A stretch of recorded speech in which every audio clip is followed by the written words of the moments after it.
Charlie Blackwell Thompson today, NASA's first female launch director. We are currently holding at T-minus 6 hours and 40 minutes, but when you add the pre-planned holds, looks like we're just about an hour and a half or 8.5 hours until liftoff. Get you caught up on all the things that happened early this morning. At 5:35 a.m. Eastern Time, just about 10 minutes ago, Launch Director Charlie Blackwell Thompson gave her team the go for tanking of cryogenic propellants. And so right now, the launch team is configuring the core stage liquid oxygen and liquid hydrogen lines that run from the cryospheres at Launch Complex 39 to through 1,500 feet of vacuum-jacketed lines to the mobile launch platform and into the rocket. It is a dynamic process, and we will be tracking it the whole way and providing you with updates on the major milestones as they happen. We got a weather brief this morning as part of the mission management team meeting that met with the contractors and program leadership to get a go on moving forward with tanking. And they met just about right around 4:45 a.m. this morning Eastern Time. In that meeting, we got a weather update from Launch Weather Officer Mark Berger, and he said we are green on weather for tanking. Given a little bit of a radar summary as we look out on the radar. We don't have the shot, but you can see we've had the lens cleaned a little bit after some rain on the first attempt on Monday. Currently, the ocean is a bit lit up with showers, even a few storms. Got a little bit of lightning over warmer waters of the Gulf Stream, but it's not holding together that well. The LWO says that it will push closer to us, could get some showers, but the chance of lightning is low. Of course, they will be monitoring that closely. Overall, 10% chance of lightning within 5 nautical miles of the pad. That is the constraint to tanking, and we are below that.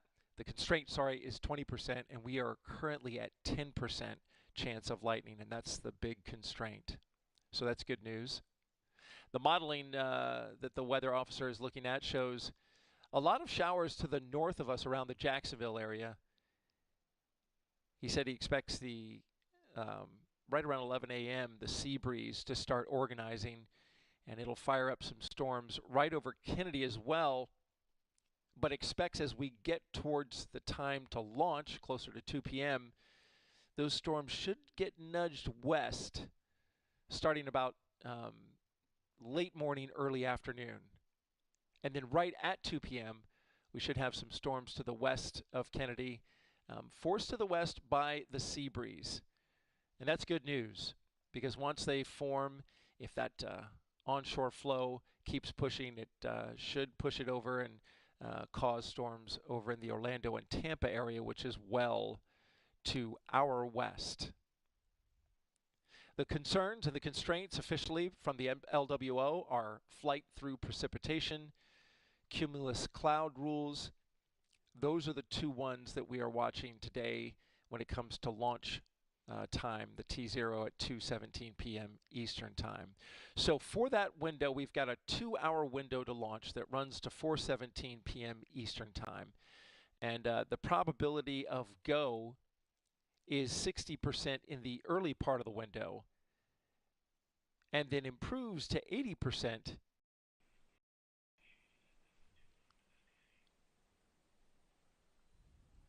The backup day is on Monday. The probability of violation is 30%, meaning 70% go. And then Tuesday, if the team doesn't get started with tanking and there's a weather delay, should it come to Tuesday, it would be a 50 to 60% go, with a concern about cumulus electric field, anvil cloud for both, and this is because of the later T0 time for both of those. Winds are not a factor, just about 8 to 12 knots, well below the constraint for today. And winds aloft, fairly weak as well, which is expected for this time of year according to the LWO. Let's review what happened since our last launch attempt 5 days ago on August 29th. Launch teams have updated procedures, practice operations, and refined their timelines. Exploration ground systems technicians fixed a leak on the tail service mast umbilical by replacing a flex hose and a loose pressure sensor line, which is likely the source of the leak. They also tightened bolts surrounding the enclosure to ensure a tight seal so that when super cold propellants run through the lines, they hold that seal. And you're looking at the engine section of the Space Launch System, the 4 RS-25s in the center, the 2 solid rocket boosters to either side. The launch team will use different procedures to chill down the RS-25 engines that you're looking at today. Part of that is the kickstart bleed test, which they will test earlier in the countdown during the liquid hydrogen fast fill phase for the core stage that's expected to be around 8 a.m. Eastern. And of course, we'll track that for you. This will allow additional time to cool the engines to the appropriate temperatures for launch. It will use more propellant, but the launch director says she has enough margin to get through today's 2-hour window.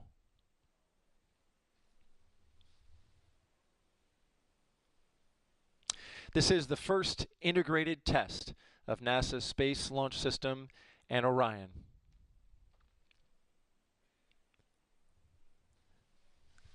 Shot right there, that is the intertank umbilical, which carries the liquid hydrogen vent line and the gaseous nitrogen supply, which that is important and is in use right now, pumping into the vehicle, clearing out any cavities prior to cryo loading.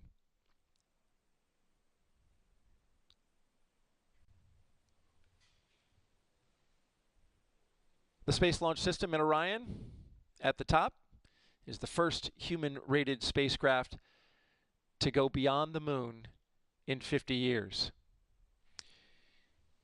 And we're excited to get started. And so we'll track tanking. You'll hear me come on when mission milestones are reached, or if there's any problem, we'll talk you through it.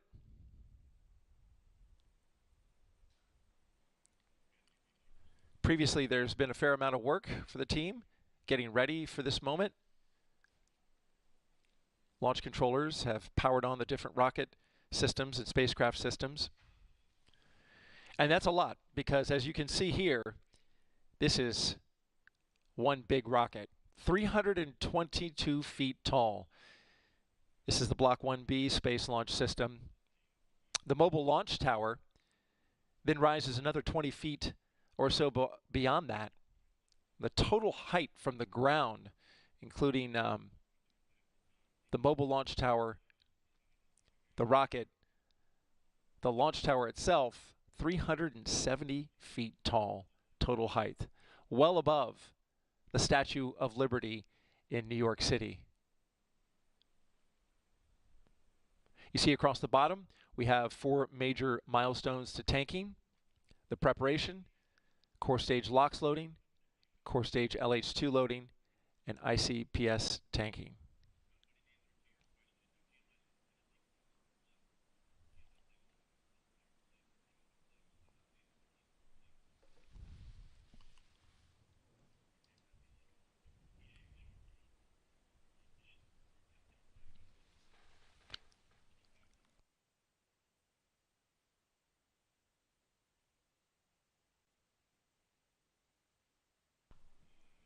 At various times, the launch team communicates various things that they're looking at and working, and I may pause to catch some of that discussion and then pass it right along.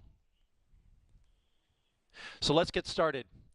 We're currently at T-minus 6 hours, 40 minutes, and holding. This is Artemis Launch Control.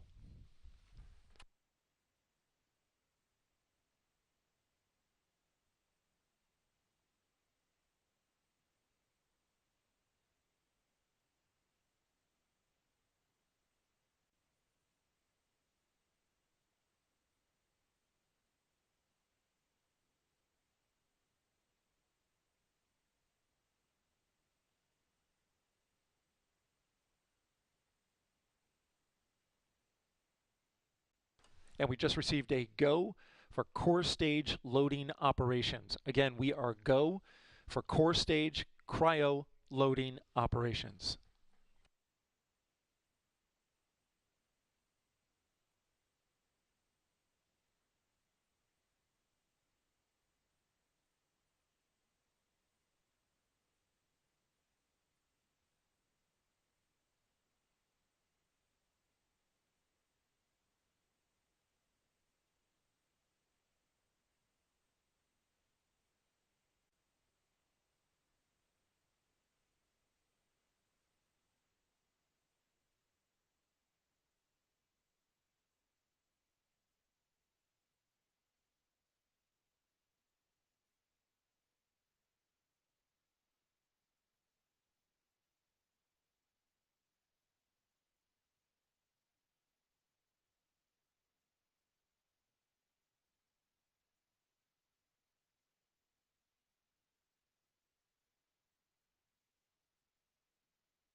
Liquid oxygen transfer line is now in chill down.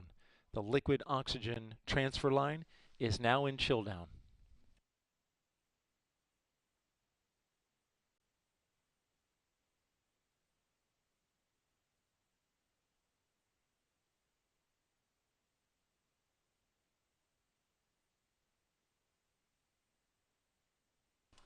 We are go to proceed with core stage loading operations.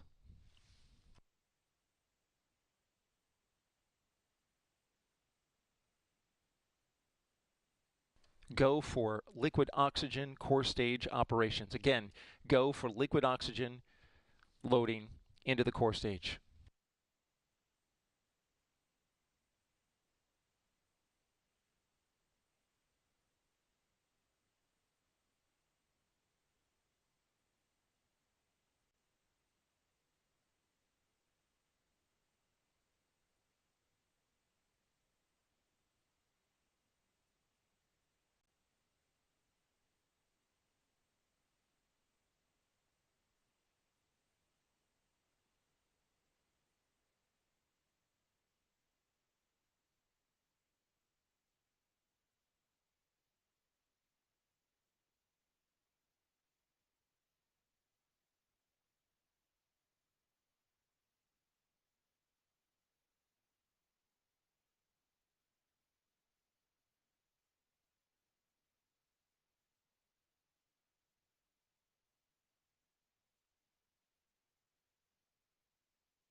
as part of the new operations. They are also beginning to transfer a little bit of liquid hydrogen in the line. That's part of the chill down process. So both the LOX transfer line chill down and the liquid hydrogen line chill down are in work. Again, both LH2 and LOX transfer line chill down is in work.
propellant for the main engines of the Space Launch System, the RS-25s made by Aerojet Rocketdyne.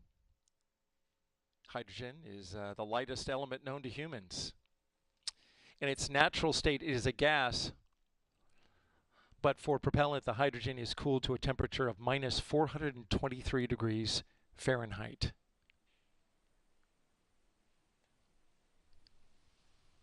The liquid hydrogen comes from a cryosphere, a large spherical holding tank that is 1,500 feet away from the pad.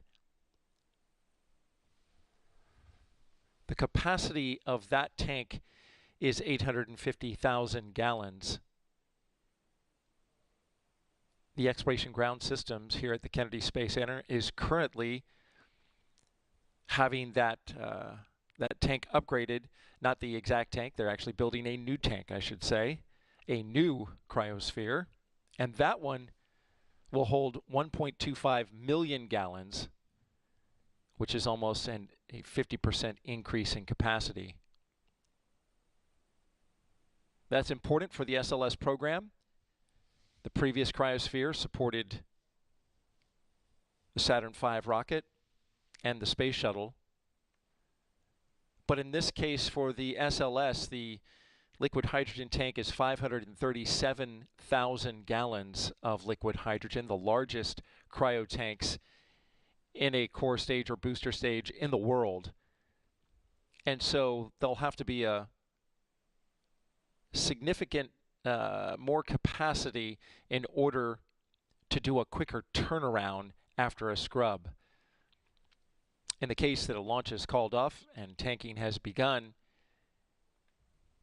new commodities have to be taken. They have to replenish the liquid hydrogen. They have to replenish the liquid oxygen. But the liquid hydrogen tank, because of its current capacity, that replenishment takes a couple of days. So there's a minimum of a 48-hour turnaround to get that cryosphere replenished. Hoping to have the new cryosphere online and operational in time for Artemis II.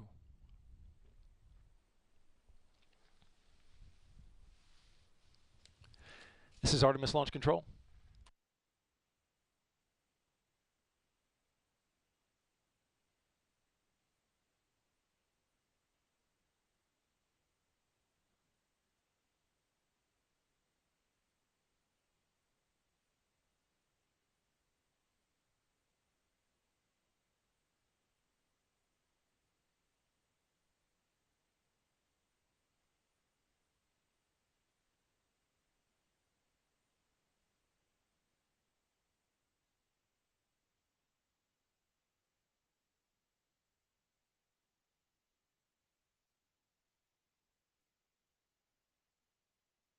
If you followed our launch attempt on Monday, then you know that the liquid hydrogen loading started after they got started with liquid oxygen. But in this case, the liquid hydrogen ground slow fill is in work.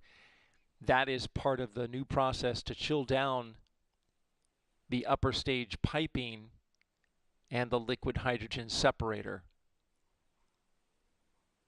Getting everything on the liquid hydrogen started early. And the shot you see here with the core stage in the middle and the boosters on either side, those two lines coming out, one of them is the liquid hydrogen vent line. And so as the liquid hydrogen goes in, that tank is currently at ambient temperature, which at last check was 80 degrees in the warm Florida air.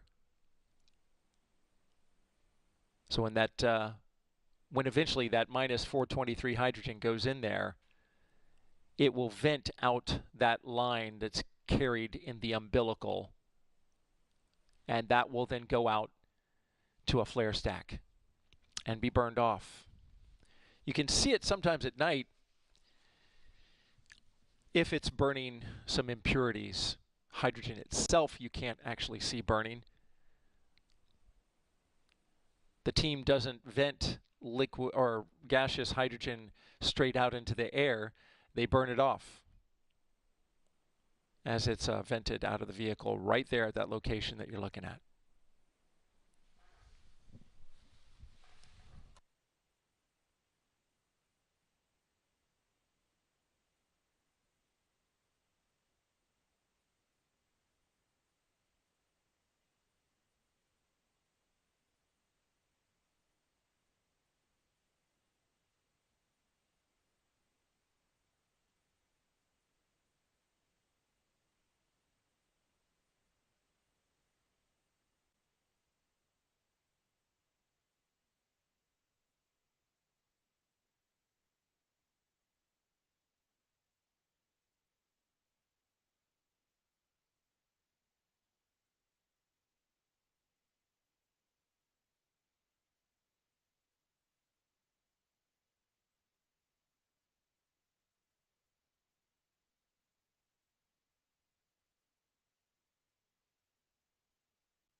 T-minus 6 hours and 40 minutes and counting. T-minus 6 hours, 40 minutes, I'm sorry, and holding. I want to give you an update on the core stage liquid oxygen tanking. Just a few minutes ago, the chill down of the lines that run from the cryosphere to the rocket has been completed, and now they are in main propulsion system chill down. What they do here is they allow a little propellant to flow into the lines and then into the main propulsion system, which is the plumbing essentially that goes to the engine. You have three major components here. You have the tank, you have the main propulsion system, and then you have the engines. All of them have to be chilled down to the proper temperature. The main propulsion system is basically the plumbing between the tank and the engines. And so they allow a little bit of liquid oxygen to naturally go into the line. No pumping at this point, but a little propellant flows. It flashes off quickly, so once it hits that ambient air, the cold gas that results is enough to then go through and chill down the lines so that when the super chilled liquid propellant is pumped through, it's not a shock to the system.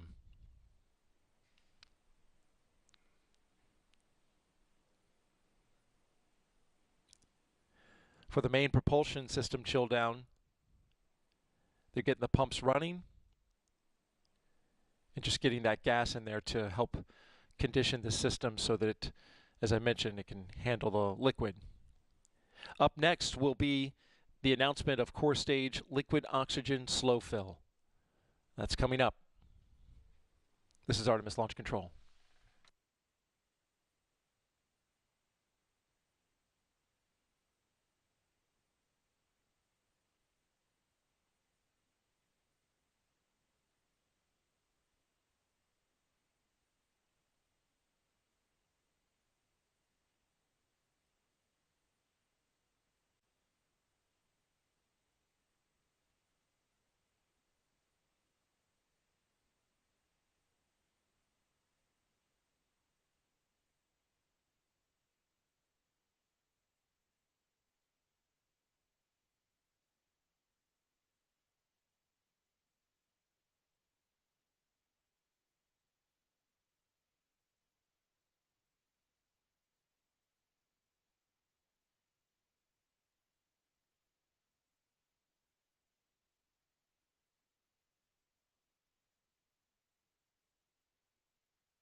T-minus 6 hours, 40 minutes, and holding. Have an update on the liquid hydrogen flow. Stand by.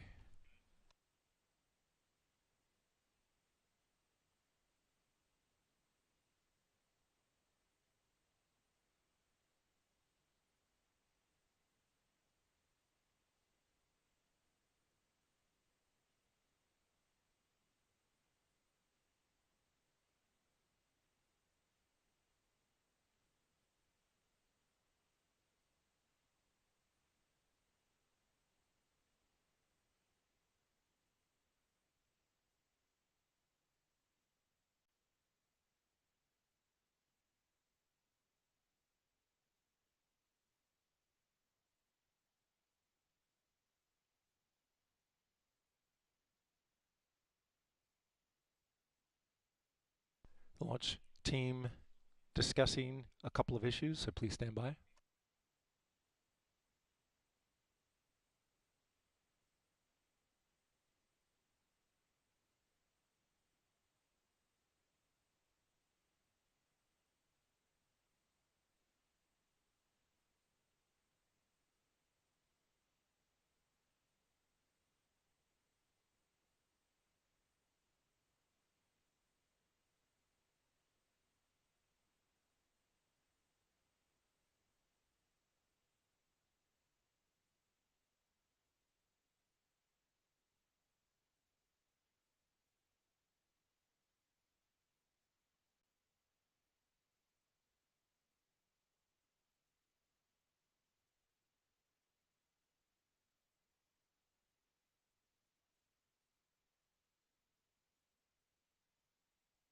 We have stop flow in both the liquid oxygen and liquid hydrogen.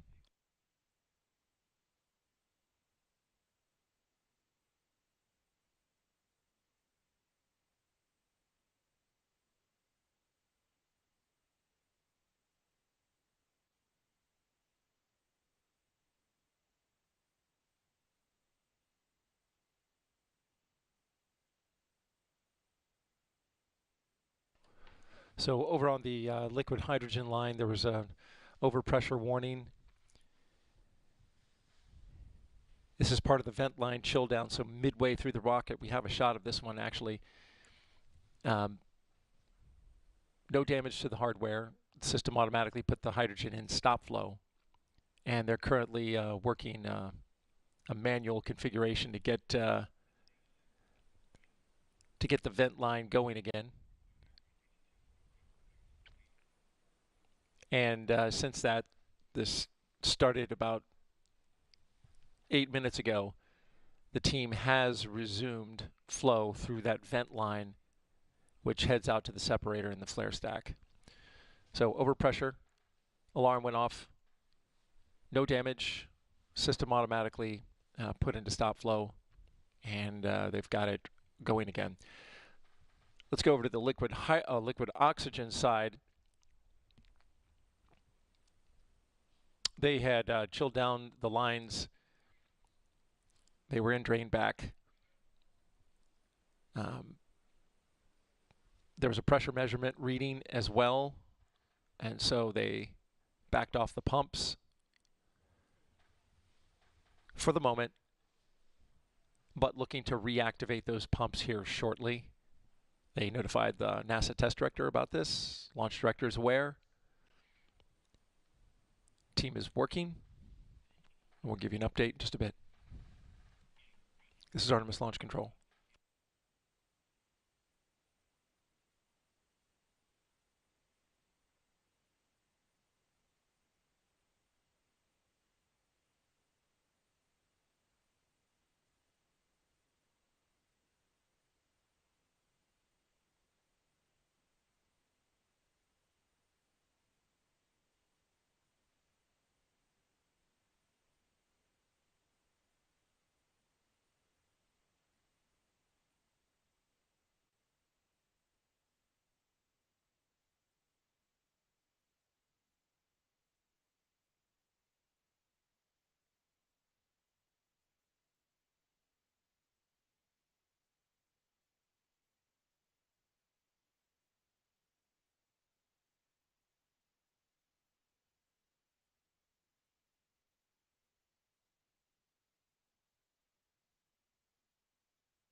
I want to give you an update on the clock. Looking a little forward in the countdown, currently at T-minus 6 hours and 40 minutes.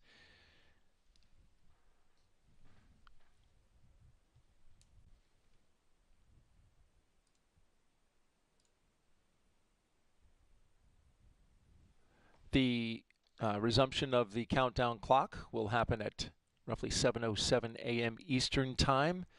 Again, we will resume out of what is a pre-planned 2.5-hour hold that we're currently in, all planned. The cryo-loading operation moved back and to the left, and so now it's earlier into the hold. That wasn't the original intention when they drew up the plans, but through the wet dresses and launch attempt. And stand by.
Okay, what they call the CLOX team, the liquid oxygen team, discussing with the NASA test director and the launch director the stop flow that happened on the liquid oxygen side.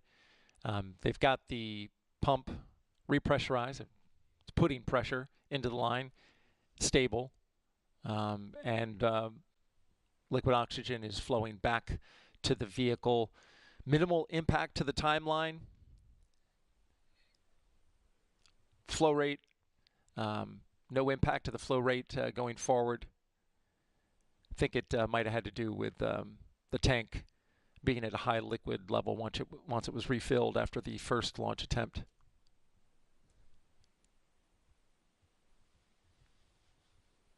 So all good there. Over on the liquid hydrogen side, still awaiting an update on the recovery plan there. Just to recap, that went into a stop flow.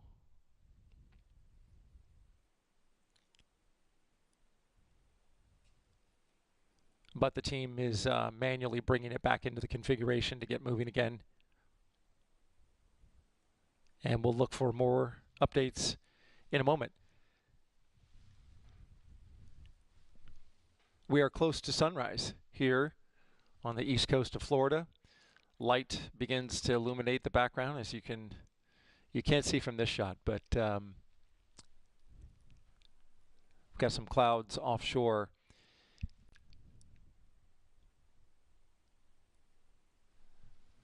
Weather team is watching, as you can see from this shot, the light that's starting to fill the sky. We're at twilight.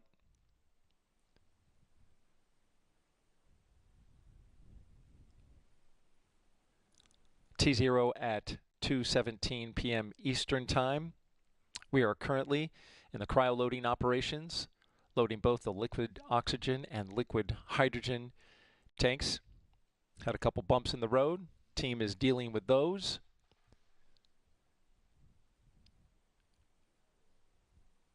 Core stage liquid oxygen, starting to flow that back down the lines from the cryosphere to the rocket. Starting to get a little bit of venting down in the engine section from that super chilled liquid oxygen. Goes into the tank and almost immediately, even in fact down the line, it's in a boiling state, pushing gas out in front of it, and so they vent the gaseous oxygen through the engine bay as well as the top of the tank. And once we get a little bit more flow in there, a little bit higher liquid oxygen level, we'll start to see the venting midway up the rocket. This is Artemis Launch Control.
update on the liquid oxygen loading side of things. Just got an announcement that the main propulsion system chill down is complete and LOX is in slow fill. Again, the main propulsion system, the plumbing between the tank and the engine, that is in chill down, and now we are in slow fill.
Update on the liquid hydrogen tanking now, with the overpressure issue resolved.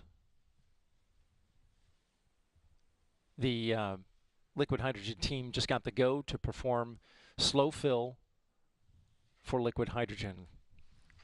Again, they just got the go to begin slow fill for liquid hydrogen.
We are going to be picking up the countdown clock. You see it holding now at T minus 6 hours and 40 minutes. We're going to be picking up the count in just a few minutes.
We reached a standby. Countdown clock will resume right now.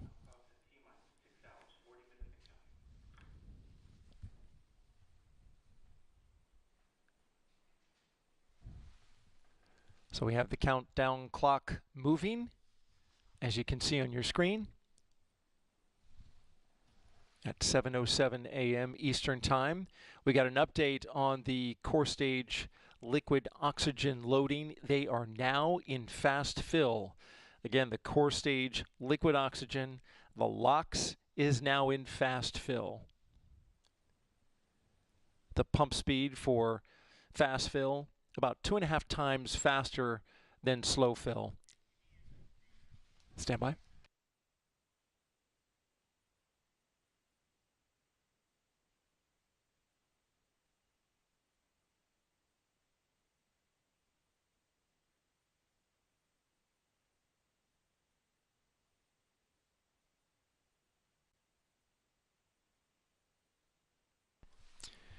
As we stand by.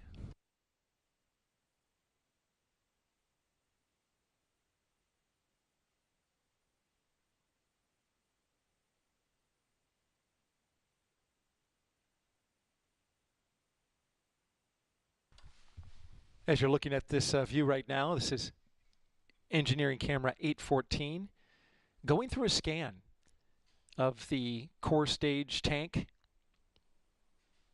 If you've been following the operation, and you know that we had some cracks develop in the thermal protection system. That's that spray-on foam. That's a rusty brownish color. And so what this particular engineer is doing right now is taking a close look at the tank, and this will happen throughout the tanking operation. Some cracks were discovered when we got the tank filled during the first launch attempt. Some of the cracks, when the tank gets super chilled, can have a cryo pumping, something that's called cryo pumping, where air is literally pulled into the crevice, super chilled, frost develops, and then it creates a vapor trail. It can appear like a leak, but it's actually not. They're very familiar with these cracks, especially the engineers going back to the space shuttle program, where the external tank, which had the same thermal protection system, have a lot of familiarity with how it responds when cryogenic temperatures are reached on the inside of the tank. You can see at the bottom there,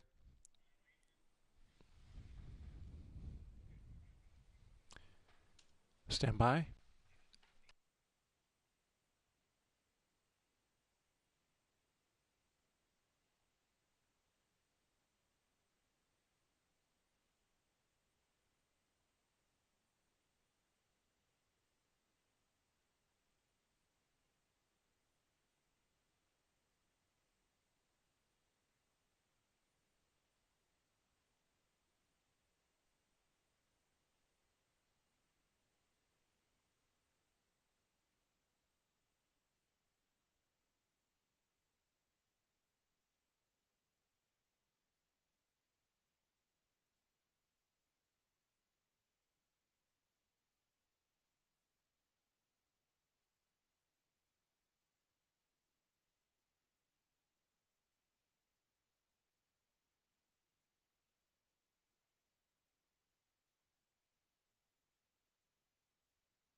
At T-minus 6 hours, 34 minutes and counting. Stand by.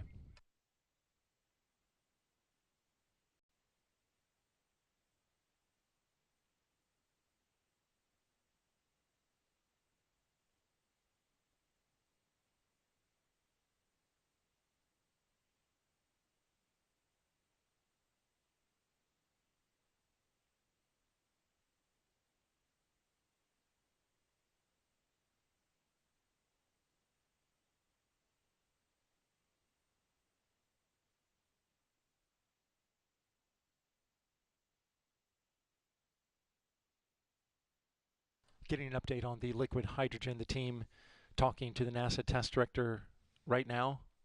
Once that's complete, we'll have an update, so stand by.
(7:15 a.m. Eastern Time here at the Kennedy Space Center in Florida.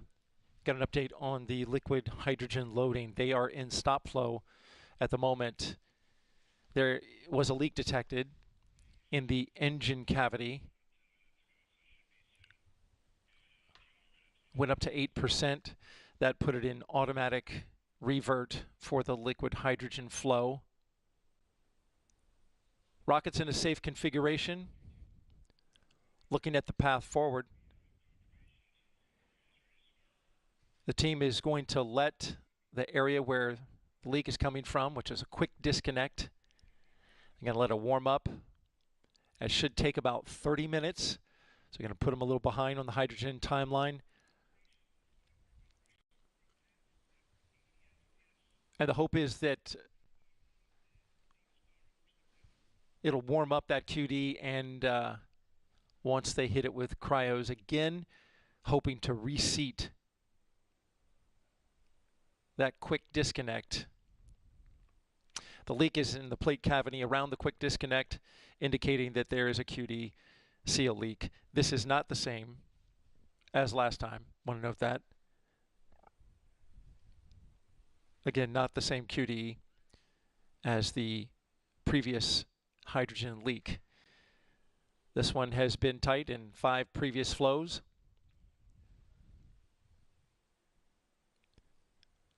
So the team is working that pre-plan right now, and we'll of course keep you apprised. Just to overview, core stage liquid oxygen is flowing, but the team has reported that they will adjust their pump speed because the core stage liquid oxygen levels are supposed to be kept at a specific proportion to the liquid hydrogen. It's called the Aft Strut Constraint. And it basically says that you can't be above 50% liquid oxygen until they have at least 5% liquid hydrogen in the tank.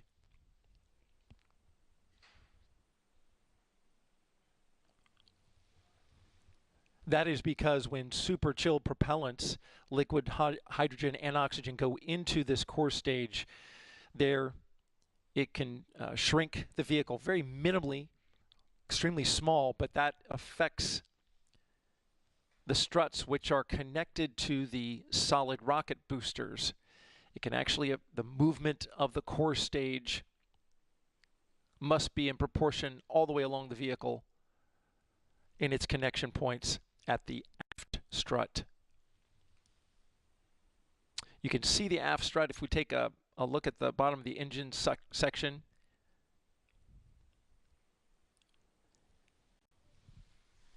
So again, core stage liquid oxygen team saying they're going to slow their pumps a bit. They were in slow fill as of 7 a.m. And there you see a shot of the engine bay there. And the aft struts. You can see those. They are the silver colored connection points where they are attached to the core stage. They attach the core stage and the solid rocket boosters.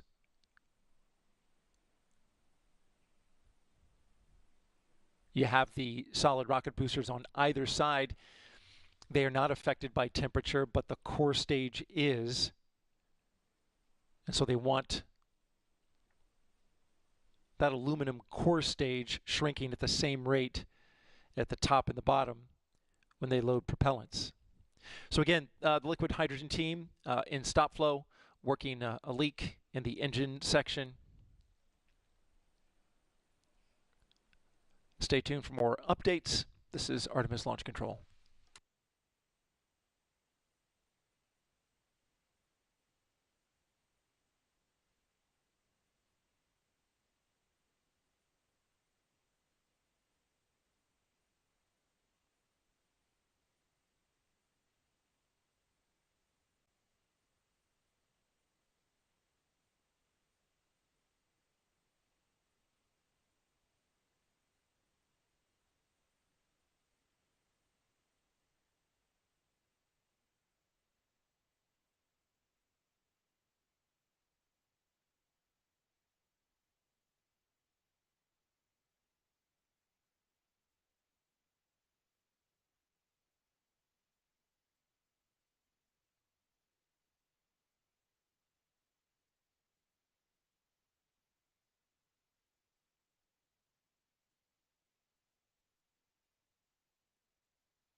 Getting an update now from the liquid hydrogen team. They're about to update the NASA test director on a plan. Currently, we are in stop flow for liquid hydrogen. Team is working that. They detected a leak down in the engine section. Stand by.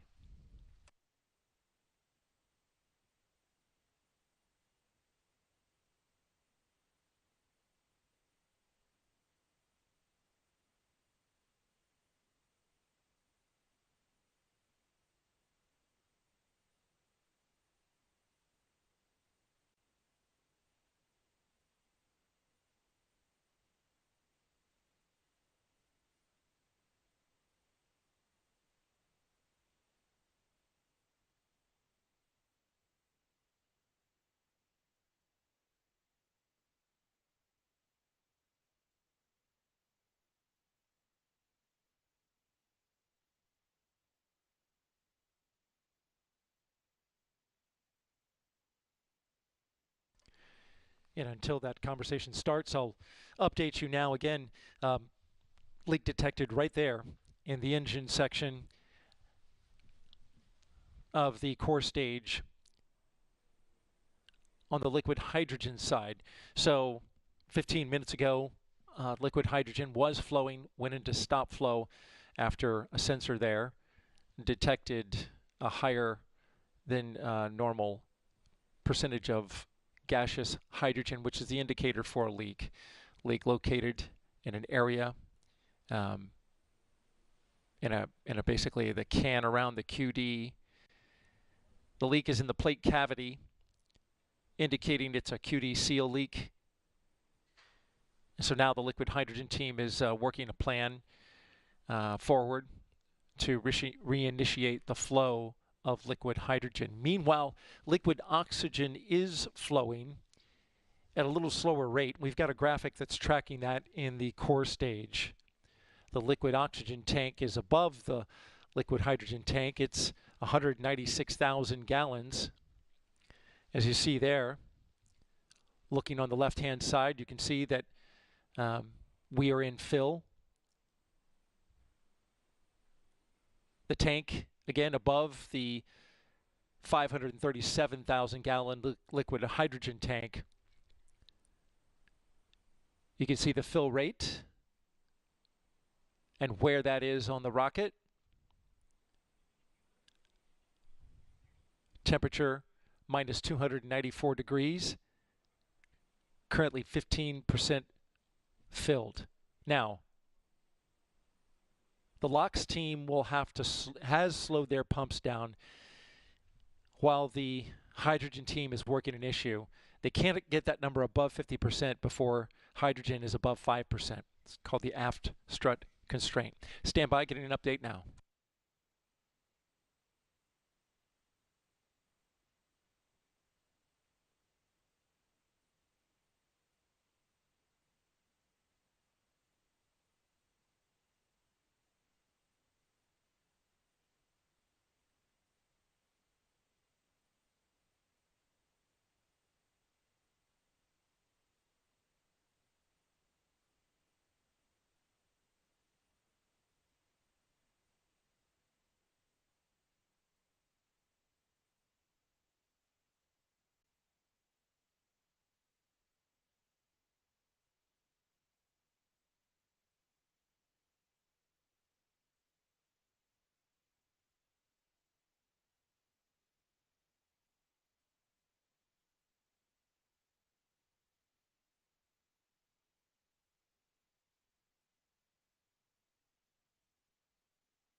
7:44 p.m. Eastern Time.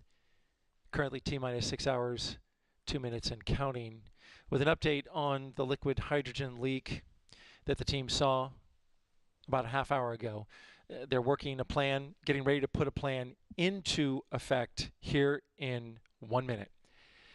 They are going to manually warm up the liquid hydrogen line, which is connected on the other side of this core stage. The shot you're looking at, you see where that checkerboard target is. That's a target that's put there so that the flight tracking cameras can understand the orientation of the vehicle in flight. You see it on the core stage, the boosters on the side as well. At any rate, right where that checkerboard is, on the other side of the vehicle is where the umbilicals connect the supply side for liquid hydrogen and oxygen.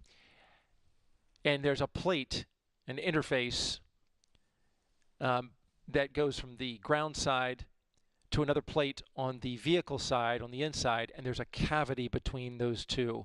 And they got a spike in hydrogen readings that caused an alarm to go off and stopped the flow of liquid hydrogen about 30 minutes ago. There's a cavity that's formed between the two plates on the flight side and the ground side. Stand by.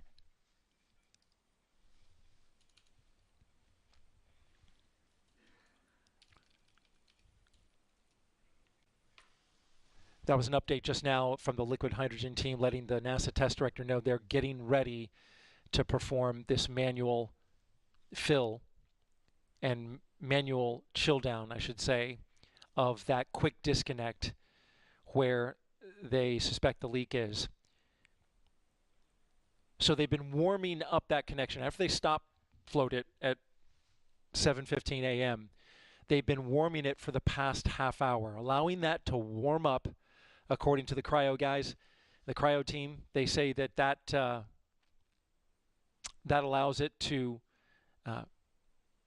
reseat once they re-hit it with, and slowly, chilled liquid hydrogen. That gas gets in there, and that slow change in temperature, they're hopeful that they can reseat that 8-inch QD liquid hydrogen supply line. That's the one they currently suspect is leaking. We're going to get an update from the hydrogen team as soon as they have put this plan into work. Once they manually pre-chill that line, which is now warm, they're going to let the NASA test director know that it's underway. Stand by for that. This is Artemis Launch Control.